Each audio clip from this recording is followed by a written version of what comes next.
ప్రకృతి వైపరీత్యమో మానవ తప్పిదమో కానీ వంస్తార నాగావళి నదులు సముద్ర గర్భంలో కలిసే సంగమ ప్రదేశాల్లో మాత్రం ఈరోజు నదీ ప్రవాహం దిశ మారి అంగట్లో ఉన్న సముద్రం అందనంత దూరం వెళ్ళే పరిస్థితి. ప్రస్తుతం నాగావళి నది ఏదైతే పెద్ద గనగలవానిపేట దగ్గర సముద్రంలో కలిసే ఈ ప్రక్రియ మాత్రం 5 ఏళ్ల క్రితం ఈ మానవ తప్పిదం కారణంగా ఈరోజు నది దిశ మారి ఈరోజు సముద్రం మాత్రం పూర్తిగా మత్స్యకారులకు అందకుండా పోయింది.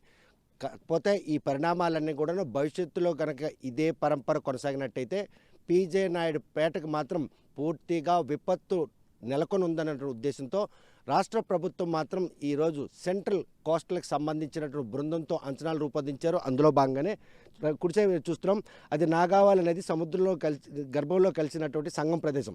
అది నేరుగా వెళ్ళి సముద్రంలో కలిసేటటువంటి పరిణామం 5 ఏళ్ల క్రితం ఉండేది. కాకపోతే అటు మానవ తప్పిదం కావచ్చు, లేకపోతే ప్రకృతి వైపరీత్యం కావచ్చు, ఈరోజు మాత్రం ఆ నది దిశ మారి ఇలా ఒక పాయలా ఏర్పడి ఎక్కడైతే అంగట్లో ఉన్నట్టు సముద్రం అందనంత దూరం అంటే కనుచూపు మేరకు వెళ్ళిపోయే పరిస్థితి.